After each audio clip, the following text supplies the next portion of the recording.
আজকে আপনাদের সঙ্গে শেয়ার করছি একদম টাটকা খেজুর রসের পিঠা, দুধ চিতই পিঠা যেটাই বলেন না কেন, যে যেখানে যার যেখানে যেভাবে বলা হয়, কিভাবে এই পিঠাটি পারফেক্ট ভাবে আপনারা ঘরে অতি সহজে করে নিতে পারবেন সেটাই শেয়ার করছি। বিসমিল্লাহির রহমানির রহিম। আশা করি যে যেখানে আছেন ভালো আছেন। আমার চ্যানেলের পক্ষ থেকে সকলকে জানাই শুভেচ্ছা অভিনন্দন। দেখুন সকাল সকাল একদম খেজুরের রস নিয়ে আসলাম 5 লিটার। এটাকে এখন আমরা ভালো করে ছেঁকে নিব। দেখতেই পারছেন একটা ছাঁকনি নিয়ে নিয়েছি। তারপর ওনরা অবশ্যই ছেঁকে দেয়, তারপরও আমরা আবার একটু ভালোভাবে ছেঁকে দিব।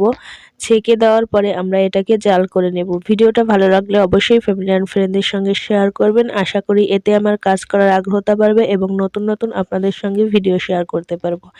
দেখুন আজকে সম্পূর্ণ পিঠাটি আমি মাটির চুলায় তৈরি করে দেখাচ্ছি। এখানে আমি তৈরি করেছি না, এখানে আমি আপু এবং আম্মু তৈরি করেছে, আমি শুধু ভিডিওটা করছি। দেখতেই পাচ্ছেন পিঠার গুঁড়াটা আমরা এখন রেডি করে নিচ্ছি। আম্মু এখানে পিঠার গুঁড়াটা গুলিয়ে দিবে গরম পানি দিয়ে। আর এখানে এই যে আমরা চালের গুঁড়া নিয়ে নিয়েছি, চালের গুঁড়াটা কিন্তু এখানে ভেজা চালের গুঁড়া ব্যবহার করেছি। আপনারা চাইলে শুকনা গুঁড়া ব্যবহার করতে পারেন, তবে সমপরিমাণ কিন্তু পানি লাগবে। আর এখানে উষ্ণ গরম পানিটা আমরা এখানে দিয়ে দিচ্ছি। আর চাউলের ভিতর কিন্তু অনেকটা ভাগ আছে, সেটা খেয়াল করেও কিন্তু আপনারা পিঠাটা তৈরি করবেন।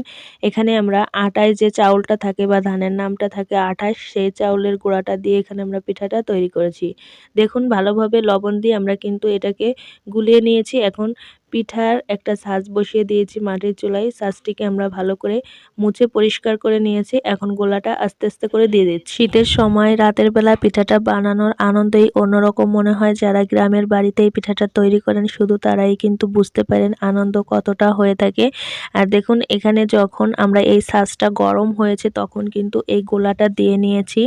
আর যখন কিছুটা বুড়বুড়ি উঠেছে উপর দিয়ে তখন কিন্তু আমরা ঢেকে দিয়েছি। ঢাকার 5 থেকে 6 মিনিট পর আমরা তুলে নিয়ে এখন পিঠাটাকে উঠিয়ে নিচ্ছি। দেখতেই পাচ্ছেন কতটা পারফেক্ট ভাবে হয়ে গেছে। অনেক জালিযুক্ত হয়েছে দেখেই বোঝা যাচ্ছে। দেখুন একটু কাঁচি দিয়ে দেখুন, একটু দিলেই কিন্তু কাঁচির মাথাটা একটু দিলেই কিন্তু পিঠাটা উঠে যাচ্ছে একদম ভালোভাবে পারফেক্ট ভাবে। আর আপনারা যে ছাঁচটা ব্যবহার করবেন অবশ্যই একটু পুরাতন ছাঁচ ব্যবহার করার চেষ্টা করবেন, তাহলে কিন্তু পিঠাটা পারফেক্ট ভাবে হয়ে যাবে। পরবর্তীতে আবারও আমরা দিয়ে দিচ্ছি। যারা এখন আমার চ্যানেলটিকে সাবস্ক্রাইব করেননি, ভিডিওটা ভালো লাগলে অবশ্যই সাবস্ক্রাইব করে রাখবেন। পাশে থাকা বেল বাটনটি প্রেস করে রাখবেন, যাতে করে নতুন কোনো ভিডিওর নোটিফিকেশন পৌঁছে যায় আপনার কাছে সবার আগে। এই ছাঁচে পিঠাটা তৈরি করে নেওয়ার একটাই সুবিধা, দেখতে পাচ্ছেন একসাথে কিন্তু অনেকগুলো পিঠা তৈরি করে নেওয়া যায়।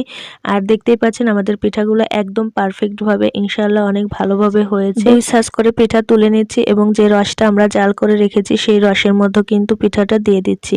আর যদি যারা বেশি মিষ্টি পছন্দ করেন তারা কিন্তু রসের মধ্যে চিনিও ব্যবহার করতে পারেন, সম্পূর্ণ এটা আপনাদের উপর ডিপেন্ড করে। দেখুন সবগুলো পিঠা আমাদের ভিজিয়ে নেওয়া হয়ে গেছে কত সুন্দরভাবে। এভাবে করে আমরা সবগুলো পিঠা রসের ভিতর ভিজিয়ে নিয়েছি। দেখতেই পাচ্ছেন কত পারফেক্ট ভাবে এখনই ভিজে যাচ্ছে। আমরা রাতের বেলায় পিঠাটা তৈরি করেছি, এখন এর মধ্যে দুধ দিয়ে নিব। দেখুন দুধ আমরা জাল করে নিয়েছি, আপনারা চাইলে এর চেয়ে বেশি পরিমাণে দুধ দিয়ে নিতে পারেন। দেখতেই পাচ্ছেন দুধটা উপর থেকে ভালো করে দিয়ে দিচ্ছি। পিঠাটা খেতে অনেকটা মজাদার এবং সুস্বাদু হবে, যেহেতু এখানে আমরা খেজুরের রস ব্যবহার করেছি। রসের পিঠা তো অতুলনীয়, এতে বলার কিছু নেই। পরের দিন সকালে বড় একটা বলের মধ্যে আমরা পিঠাগুলো সম্পূর্ণ ঢেলে নিয়েছি। দেখতেই পাচ্ছেন কত সুন্দরভাবে এবং পারফেক্ট ভাবে পিঠাটি হয়ে গেছে। এতক্ষণ সঙ্গে থাকার জন্য ধন্যবাদ জানিয়ে আজ এখানে বিদায় নিচ্ছি। সকলে সুস্থ থাকুন, ভালো থাকুন, আল্লাহ হাফেজ।